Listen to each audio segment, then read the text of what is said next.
The next artist in our post-impressionistic time period, um, his name is Paul Gauguin, and he will create a lot of art that later on will be used as inspiration for the art movement called Fauvism. And Fauve means wild beast in French. So it's art painted by wild beast. So the critics in the beginning really don't like it when they see it, because they say it's just so radical, it's so new. So things that they do is they use color as a symbol, they simplify the shapes, and they use a lot of outlines, right? That is really what Fauvism is all about. Here we go. So this is Paul Gauguin's normal painting work, right? So he starts off in the Impressionistic time period, and he's quite a accomplished impressionistic painter. See, he also paints a little bit the countryside, not really the city and modern life, but he paints more rural scenes in the country. So things out of nature and farms like that. But they are, yeah, super nice paintings. Look. He's quite a accomplished impressionistic painter.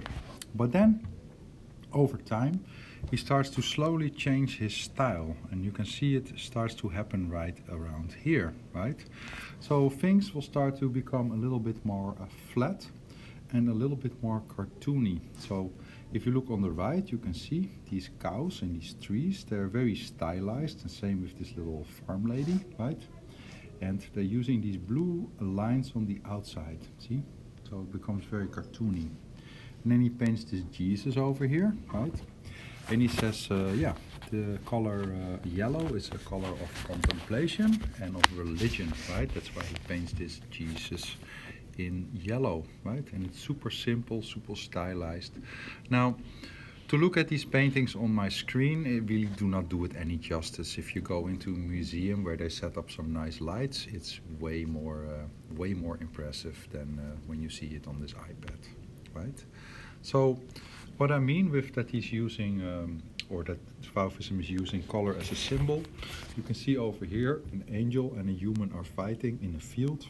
Now, of course, the field is green because a cow is walking in the field.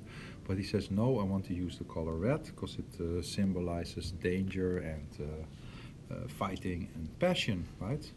So he starts to really use colors that he wants, right? Then he moves to an island, and then, yeah, he starts to paint all these wonderful island scenes, like this one, for example. Don't ask me about the meaning of all the colors, because I cannot tell you. I just know that I really enjoy his art. So here we go. See? Wonderful stuff, right? Now, he then paints this painting, and this is a watercolor. And when the people see this back in Europe, they say, wow, that is very interesting. Let's try and make similar things. So Fauvism is French for wild beast. They use color at the maximum intensity. They simplify shapes. Some very famous artists are Henri Matisse, Maurice de Vlaminck, and André Derain. You can look them up if you're interested. And basically they start to paint like this, right? Now most of these paintings are fairly old, of course, well all of them are old. So they have grayed out, or they've yellowed out a little bit. So yeah, if you clean these paintings, if this like white that you still see in the background is really nice and bright white, then they really work well. If they start to color like a little bit yellow, then the power of the color is lacking a little bit. And I've gone many years really not enjoying this style until once I saw like a large collection in a museum. And then finally I realized that if you clean the paintings and you light them properly and you have them hanging nicely, then that they're actually really nice and bright. Once again, like my computer screen really doesn't do it any justice, right? They're fun. They're a lot of fun. See? So this is all considered to be Fauvism, right? Super simple stuff. I like the landscapes. I do personally do not like the people at all. I think that is just a little bit too much, right? but the landscapes I think are very interesting. Okay. I will also throw in the last one because it is easy to do together. Here we go. Done. Paul Gauguin, Paul Cézanne. Where are you? Paul Cézanne. So this is the last one of the post-impressionistic painters that we're going to be talking about. And this man's name is Paul Cézanne. And he's going to be responsible for what later will be known as Cubism, right? So Cubism and Paul Cézanne, they explore the limits of the flat canvas, right? So what does that mean? Well, if you're using different layers, right? If you have a foreground, a middle ground, and a background, and you make the background softer and bluer, right? And you do less details, then you can create the illusion of space. Now he wants to make things as flat as possible. He doesn't want to create any space far in the distance. He wants to have everything on the same level, right? So he's trying to make everything more flat, and he's trying to create or find new interesting ways to paint. And he's also starting to make things really abstract, right? So abstract is when you can recognize what it is, but nothing is necessarily in the right spot, right? You'll see examples. So same as the other guys, he starts off at being an impressionistic painter. These are some of his paintings, and they're also quite nice, right? Look. But then he starts to experiment. These ones have a lot of depth in them still, right? But then he starts to try and make everything look a little bit more flat. Now, he finds out in this painting, for example, by making all the brush strokes the same size, and by using the same colors in the foreground and in the background, and making all the brush direction strokes the same way, it starts to become a lot more flat. There's not a lot of depth to this painting. The yellows in the foreground are the same as the yellows on the houses, right? The browns of the trees are similar to the brown on the top of the chimneys, right? So it becomes super flat. And he's trying new ways to make more flatness, right? So by lowering the intensity on the left top corner, this one, everything is low intensity, right? So it becomes increasingly more difficult to say what is the foreground and what is the background, right? Here, it's hard to see what's even going on. Are we looking at buildings in the background, or are they trees? Nobody knows, right? Do you know what this is? I think this might be a river, but I'm only guessing. That's what I think, right? Oh, I'm going the wrong way, sorry. Same here. Similar size brush strokes all over the place becomes more difficult to read, right? Same here. Everything low intensity, and it becomes increasingly more and more difficult to see what's going on up until he reaches this area, right? Now, you can imagine, if I tell you why this is later going to be called Cubism, you can see by looking at this painting why, right?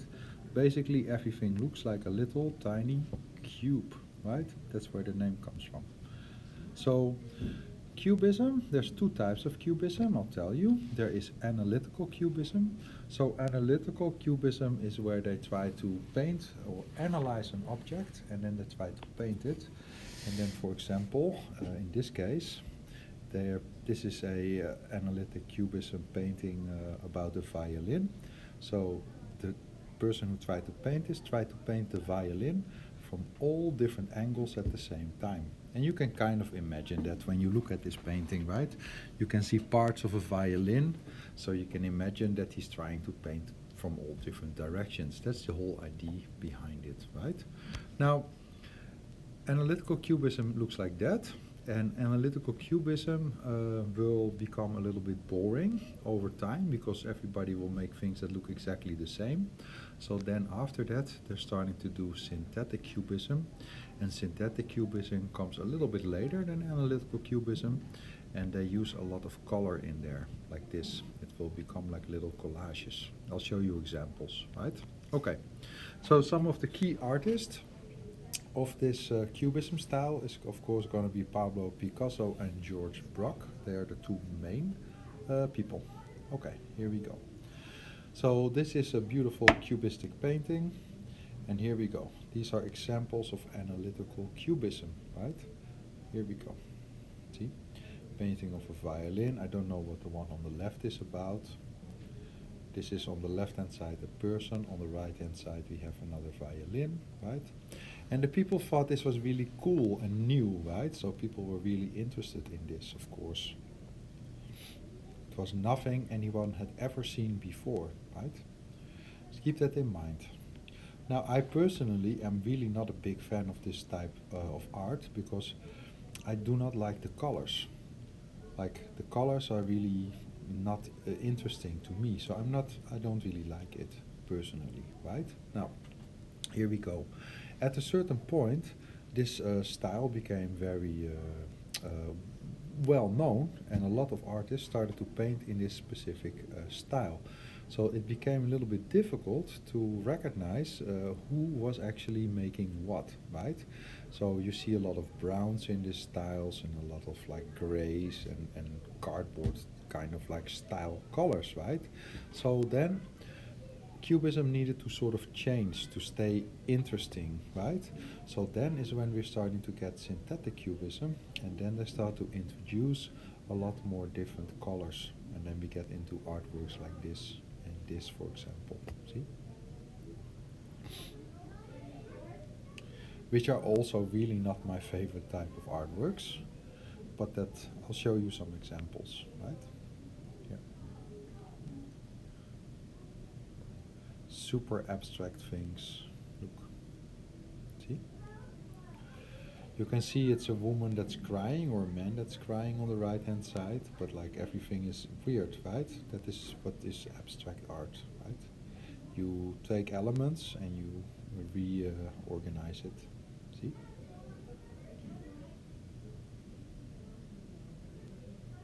Also a lot of influences from more primitive art, like art of Africa, for example. Now, today, of course, cubistic art is still being made. So this is some new cubism art, and I really like that. And I'll tell you why I really like this over the other. It's because this resonates with me a lot more because it uses colors that I am interested in, right? And themes that I'm interested in. This is a very famous man, his name is George Kondo. This is his new cubism art. I love this stuff. I really like the colors. It's very interesting to me. I enjoy this. See? I also enjoy this. It's like cubism, but it's also cartoons at the same time, which I think is fun. And it has colors that I like, right? I would love to have a painting like this. It's fun. Or this one, right?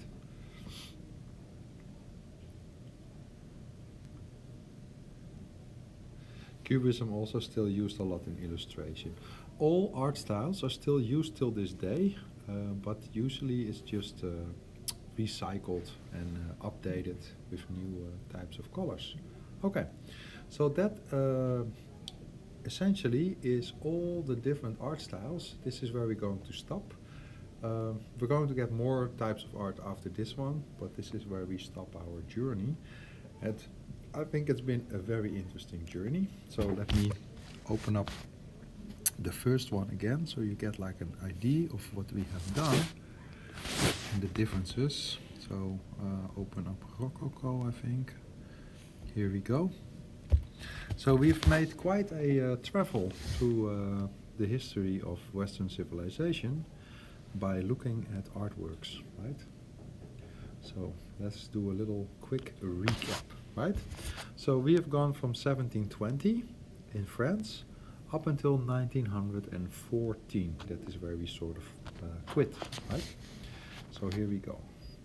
So we started off with this art style, which is the Rococo art style, right? Which was for the aristocracy. I should actually open this one. This is better. This one has more pictures in it. Sorry.